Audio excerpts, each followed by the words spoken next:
Hello, I'm November 5 Delta Oscar Tango, and I have recently gained interest in slow scan television. I ran into a small problem shortly after getting familiar with MMSSTV.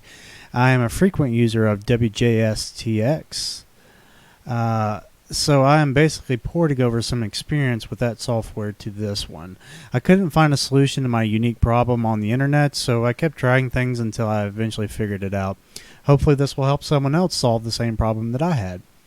This walkthrough assumes that you are somewhat familiar with MMSSTV and are having problems transmitting over USB interface from your Windows 10 PC to your transceiver. In my case, I am using a Kenwood TS-590. I was able to receive signals and decode using the MMSSTV software, but when I would press transmit or the TX button, my audio was not being transmitted by my radio. I will now show you how I resolved this problem. Alright, there are a few essential settings that you need to make sure are correct before we proceed. First, open up MMSSTV and go to the option on the option bar, and then set up MMSSTV. You're going to want to go to the miscellaneous tab, and go make sure your in and out are set to USB audio codec. I know you can't really see it well, but USB audio codec. That's what it is for me. It should be something similar for you. It may not be exactly the same, but it should be something similar to that. Okie dokie. Next, on the transmit tab, the TX tab, you're going to want to press this radio command button right here. I left the port at none. I think that's mainly for people who use COM ports. I'm not really sure. But anyways, let's go to radio command. And a box, oh, come on. A box like this will come up.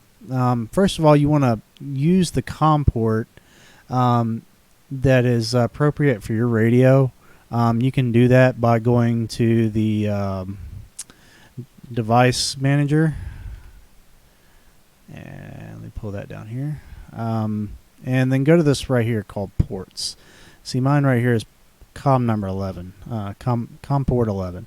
So that's how you know which COM port you need to do. The baud rate will only go up to 19200 for me. I don't know if it's the same for everyone else, but I select the highest one that I could, and I'll go with that. And we'll set that later on in our radio also. For the TS-590, the data length is 8 bits. The stop is 1 bit, and there's no parity. All the rest of this can stay the same. I would suggest going to this and this pull-down menu and selecting Kenwood/Elecraft, because it does change some of these commands. Let me show you. See, yeah. So it is different for other radios. This seems to work for me, so I would suggest that. Or you may have to do it for whatever radio that you have. But anyways, I believe that's it for the settings. Now we need to hop on over to the radio, and I can show you. Let's see. Let's blow that up a little bit. Sorry, I should have fixed this earlier. There we go. Alrighty, so the first and the most essential thing that you'll want to do is go to menu number 69. It's I believe it's called Vox Operation with Data Input. If this is turned off, you won't be able to. You won't. I can actually show you what it'll do. So now that it's off, let's over here, we'll go to click transmit, and then we'll go back to the radio, and you see nothing's happening over here. You get a little bit, but nothing's happening really. So we got to do it a different way. So let's try that. And you do see that, you know, I do have cat control by clicking the transmit button, so that's always a plus. But I'd like it to transmit whenever I click the transmit button. So let's figure out how to do that. Let me turn this down. It's a little loud. All right, so the way that I figured it out is you got to have this on.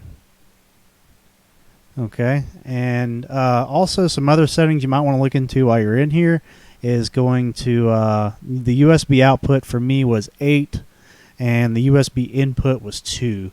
And make sure your line selection is USB if you're using USB. I'm sure all this is different if you're using the ACC2, which is I think a COM port. I can't really tell you anything about that because I never used it. I use USB. So here's another thing that you really need to change. Back in the beginning section over in the software, we changed the baud rate to 19200. So I would suggest changing that here. And if you, I use WSJT-X, so I went ahead and changed it in that, and it also works fine. I think it was originally set at 115.200, but I just went ahead and changed it to 19200. So both of them are the same. Makes it easier, so I don't have to remember.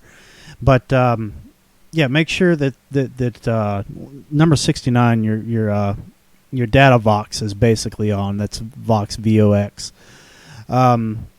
So if you'll notice, if I click the transmit button, I still don't get anything, and that's because I don't know why it still didn't work for me, but I had a solution. I was using the mic, and I was putting the mic in front of my computer speakers, and was able to get it to transmit like that just using, but somebody emailed me and complained that they could hear voices in the background, and that I needed to turn, my mic was too hot and I needed to turn it down. Well, I picked my mic up and it's behind my keyboard, so I accidentally pressed the PTT button, and here I can actually show you. So I clicked transmit, and let me turn that up a little bit. Okay, so I clicked transmit and it wasn't doing anything, and I accidentally clicked the button. Oh wow, it works. Don't ask me why or how it works, but it works. So what I decided to do was, instead of clicking my PTT button, I just decided to click the send button. So I'll show you what that looks like from step one. Basically, here, let's go over to this screen. Basically, I get all my stuff set up. Whatever I want to transmit is, of course, up here. And you've got the transmit button right here. Well, you have to do it pretty quick to get everything in there, or it's just going to cut the first part of it off. But basically what you do is you click the transmit button right here, and as soon as you click the transmit button, you need to click the send button up here. You'll see it, the send button, and it'll start doing what it's supposed to. So click. There we go. Now I'm transmitting SSTV over the air, and I'll just let it run through pretty quick because it's not very long, and you'll see it'll shut off when it's done. After it's done the CQ ID at the end, it just shuts off by itself because it's it has cat control. So I'm not sure how this works or why it works, but it does work. So this is the easiest solution that I have right now for this problem, and if anybody else has a better solution, please let me know. But yeah.